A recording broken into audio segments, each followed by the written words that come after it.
नमस्कार, मैं प्रिया शर्मा और स्वागत है आप सभी का वंदे भारत न्यूज के इस खास कार्यक्रम में, जहां आज हम बात करेंगे धनतेरस के उत्सव के बारे में हमारे पंडित जी दीनदयाल दुबे जी से। नमस्कार सभी श्रोताओं को, मैं पंडित दीनदयाल दुबे धनतेरस महापर्व की अनंत शुभकामनाएं देता हूं और साथ ही साथ दीपावली महापर्व की भी सभी को अनंत शुभकामनाएं। यह दीपावली सभी के लिए मंगलमय हो और अत्यंत शीघ्र भगवान से प्रार्थना करता हूँ कि ये जो हमारे देश में महामारी चल रही है कोरोना से संबंधित, इससे भगवान गणेश जी और लक्ष्मी जी सभी को इस बीमारी से निजात दिलाएं।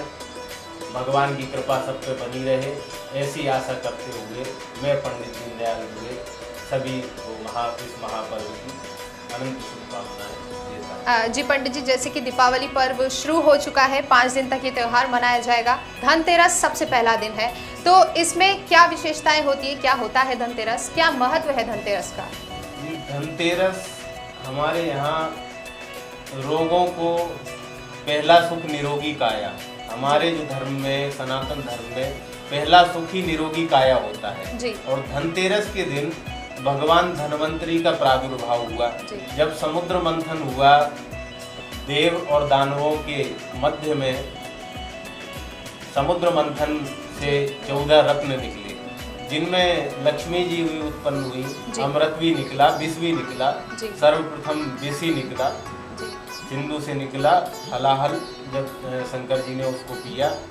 उसके बाद फिर अन्य 13 रत्न निकले और उनमें भगवान धन्वंतरी का प्रादुर्भाव हुआ था। तो इसी दिन धन त्रयोदशी के दिन, धनतेरस के दिन, जिसको हम धनतेरस कहते हैं, इस दिन उनका समुद्र से जन्म ही हुआ। तभी इसका महत्व कार्तिक मास में होता है कि धनतेरस कार्तिक मास की ही तेरस को मनाया जाता है। क्योंकि उसी दिन उनका जन्म हुआ था। जन्म क्या उत्पत्ति हुई थी, जन्म तो नहीं कहेंगे उसको, वो एक तरह से जो है लक्ष्मी जी, जैसे लक्ष्मी जी हैं तो हम कहें कि समुद्र से उनका जन्म हुआ, जन्म नहीं हुआ, वो उत्पन्न हुई, वो चली नहीं थी भगवान से रूठ के, तो समुद्र मंथन के उससे ही उनका वापस प्रादुर्भाव हुआ एक तरह से।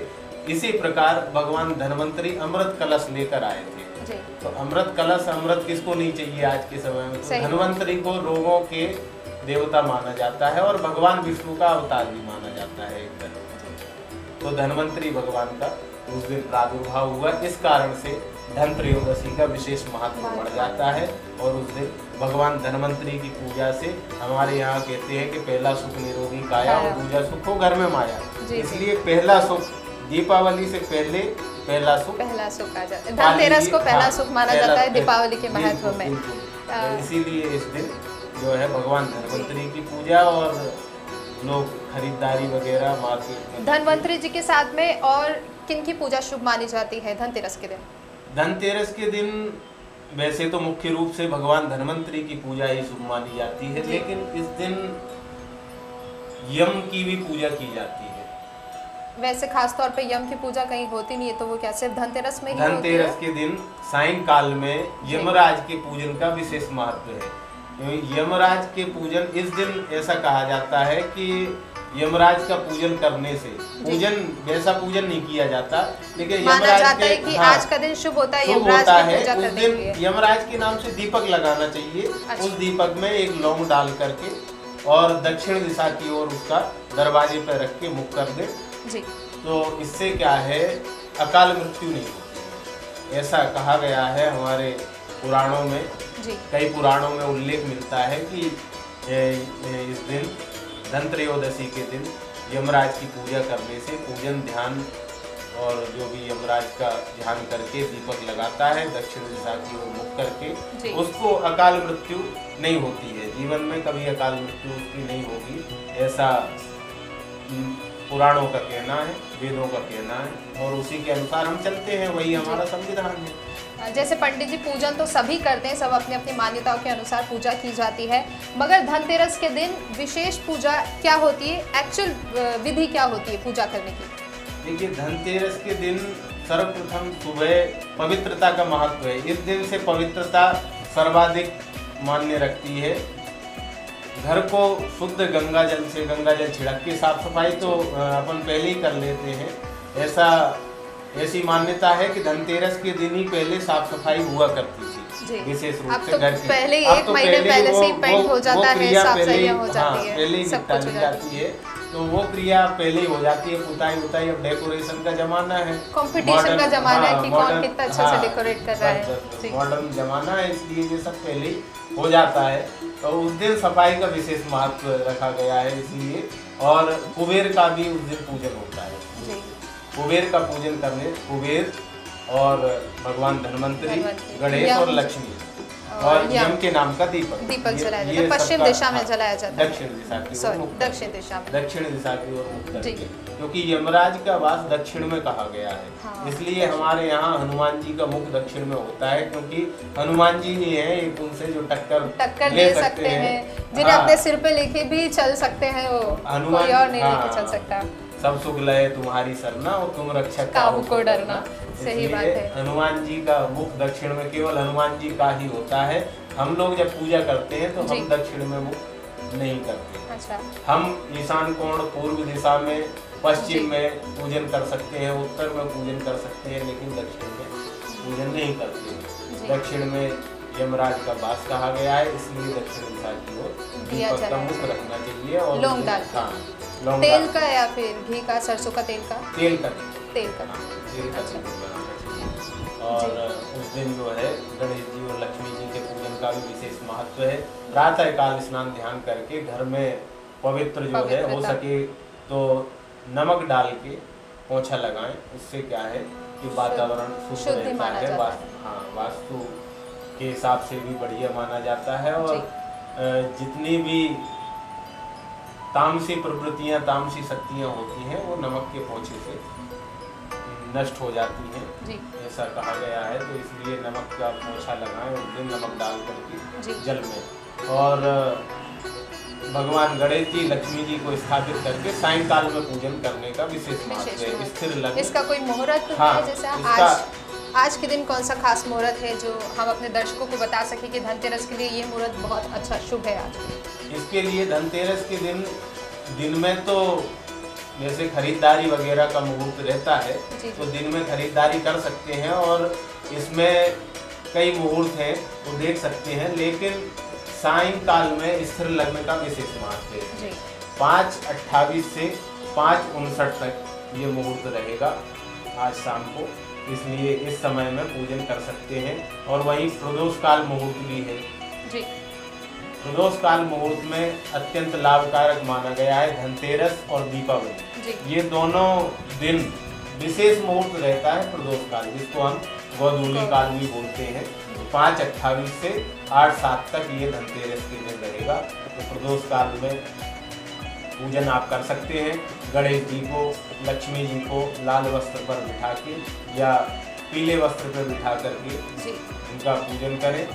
और साथ में धनवंतरी भगवान का चित्र लगा के या उनकी मूर्ति मिल जाए तो मूर्ति, उनको पहले स्नान वगैरह पंचामृत से, गंगा जल से, दूध से, दही से, सब जो अपने पंचगव्य स्नान होता है, दूध, दही, घी से, शक्कर और हल्दी वगैरह, इससे उद्वर्त स्नान होता है उनका। तो सभी षोडशोपचार जो पूजन होता है उनका करके, और इस प्रकार उनको भोग लगाए, आरती करे, इस प्रकार पूजन करे जो पूजन की विधि है उसके अनुसार। और सर्वविदित है, आजकल सभी को पूजन विधि पता होता है, पहले से सब अपने अपने तरीके से पूजा कर ही लेते हैं। क्योंकि टेक्नोलॉजी का जमाना है, तो सब जो है सबको जानकारी है कि किस प्रकार पूजन करना चाहिए। अब यहाँ इस प्रकार बताएं भी तो भी उससे अच्छे पूजन वो खुद कर सकते हैं। सबका अपना रहता ही है वैसे तो, सबका अलग अलग और विधान भी रहते हैं। हमारे यहाँ सनातन धर्म में भाव को महत्व दिया गया है कि मन चंगा तो कठोते में गंगा, कई लोग कहते हैं। तो भाव से पूजन करिए, उसमें विधि का विशेष महत्व नहीं है। विधि का महत्व अगर रखना है तो किसी ब्राह्मण को बुलवा करके पूजन करवा सकते हैं विधि विधान से। जी पंडित जी, हम ये भी अपने दर्शकों को बताना चाहेंगे कि आज के दिन कौन से मंत्र का उच्चारण शुभ माना जाता है? इस दिन ये भी बहुत महत्वपूर्ण चीज है जो हम बता सकते हैं अपने दर्शकों को। कुबेर क्या है, जैसे जिनको लक्ष्मी प्राप्ति करना है, लक्ष्मी प्राप्ति में समस्याएं आ रही हैं, बाधाएं आ रही हैं, उनके लिए एक रामबाण मंत्र में लिखवाऊंगा, भले ही नोट कर लें। इस मंत्र का वो जाप करें कम से कम 11 माला, और 11 माला ये धनतेरस से लेके दीपावली तक 5 दिनों में 11 मालाएं करनी है। 5 दिनों में रोज 11 मालाएं फेरनी हाँ, है। मतलब रोज 11 माला 3 दिन तक करें कम से कम, और 5 दिन तक करें तो और उत्तम है। आपने जो कहा वो भी उत्तम। दिवाली तो मनाती 5 दिन है, तो ये भी कर सकते हैं, तो कहीं ना कहीं फायदा हमारे दर्शकों को ही होगा। ये जो मंत्र मैं लिखवा रहा हूँ ये कहीं मिलेगा नहीं किसी को, ये बहुत ही दुर्लभ मंत्र है, तो नोट कर लीजिए आप। कुबेरत्वं धनाधीशं गृहेते कमलास्थिता ताम देवीं प्रेषयासुत्तम मद गृहेते नमो नमः। कुबेरत्वं धनाधीशं गृहेते कमलास्थिता ताम देवीं प्रेषयासुत्तम मद गृहेते नमो नमः। इस मंत्र की 11 माला रोज करें, 5 दिन करें, जैसा कि प्रिया जी ने कहा, तो अति उत्तम है। और नहीं तो दीपावली की रात्रि में कर सकते हैं, बढ़ा के भी कर सकते हैं, तो इसका अत्यंत लाभ होगा। जिनको कर्ज मुक्ति से राहत नहीं मिल रही है उनकी शीघ्र अति शीघ्र कर्ज से मुक्ति मिल जाएगी, और जिन लोगों को लक्ष्मी की प्राप्ति रामबाण उपाय है, कहने का मतलब हाँ, है रामबाण बिल्कुल ये रामबाण उपाय है। क्योंकि रामबाण इसलिए है, लक्ष्मी जी के जो मैनेजर है वो कुबेर, और बिना मैनेजर के साइन के नहीं हो सकता। कैसे पहुंचेगा लक्ष्मी जी तक, कोई कैसे पहुंचेगा? तो पहले कुबेर जी को मनाना पड़ेगा। मैनेजर होने के कारण कुबेर जी को पहले मनाना पड़ता है, इसलिए कुबेर की आराधना इसलिए आज के दिन महत्वपूर्ण मानी जाती है। हम लोग इसीलिए सनातन धर्म में पहले लक्ष्मी जी के पहले कुबेर जी को मनाते हैं धनत्रयोदशी के दिन, कि कुबेर जी मान जाएंगे तो लक्ष्मी जी अपने आप मान जाएंगी। फिर कुबेर जी के बाद विष्णु भगवान को भी मनाते हैं, क्योंकि जहाँ विष्णु वहाँ लक्ष्मी, विष्णु प्रिया है, इसलिए लक्ष्मी जी की प्राप्ति के लिए ये भी आवश्यक है सभी कि विष्णु जी का भी मंत्र जाप करें, ओम नमो भगवते वासुदेवाय। इस मंत्र से भी कर सकते हैं, नहीं तो बहुत सारे मंत्र हैं। पुरुषोक्त है जो सहस्त्र शीर्षा पुरुषा सहस्त्राक्षा सहस्त्रपाद सर्वोंगुं सर्वप्रस्तुतात्मशब्दसांगुलं पुरुषये वेदगुं सर्वं यदूतं यच्छवाक्यं मोतां प्रत्यक्षेषानो यदन्मेनाते होति। पुरुष सूक्त पहले करना चाहिए, उसके बाद श्री सूक्त और लक्ष्मी सूक्त, ये दोनों सूक्त कर सकते हैं। 15 श्री सूक्त के पाठ, सूक्तम पंचदश चमचा श्री कामा सप्तम योगी। पुरुष सूक्त करने के बाद फिर लक्ष्मी जी का श्री सूक्त करें।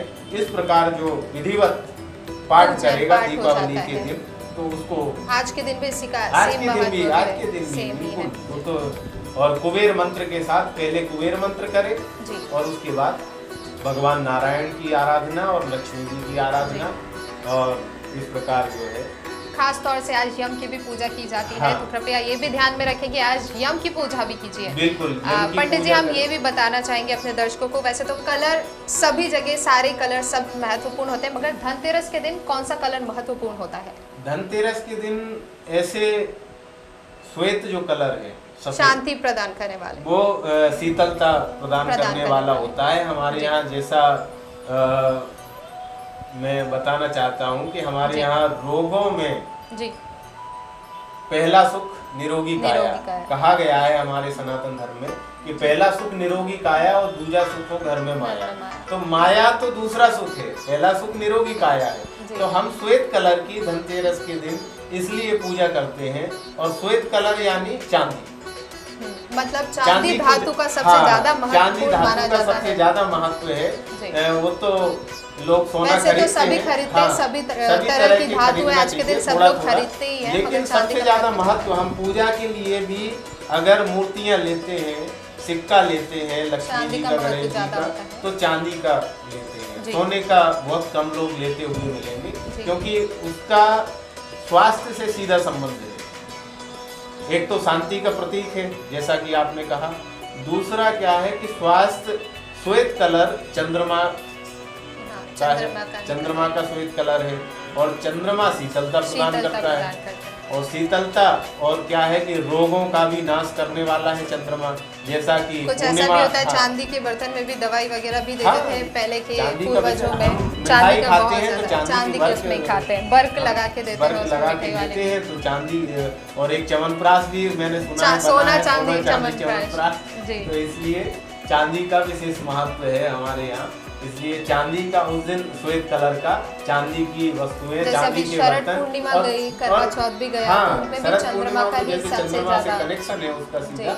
अमृत की वर्षा होती है पूर्णिमा के दिन, जैसा आपने कहा जी। तो ये चांदी का महत्व। और जो जैसे आर्थिक दृष्टि से कमजोर लोग हैं तो चांदी के समान वो भी धातु स्टील खरीदते हैं। मतलब कहीं ना कहीं हेल्थ पे भी बहुत इफेक्ट पड़ता है चांदी का।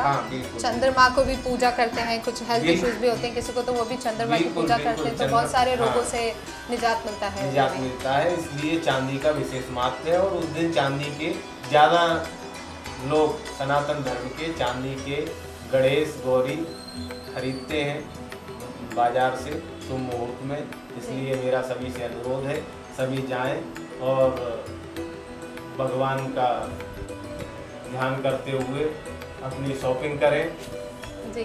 और जो भी सामग्री उनको मार्केट से लेनी है जी वो लें। और विशेषकर चांदी की धातु अवश्य खरीदें। बट सोशल डिस्टेंसिंग के साथ अपने सभी त्योहार मनाएं, के साथ मास्क लगा के धनतेरस का त्योहार बड़े आनंद और हर्षोल्लास से मनाएं।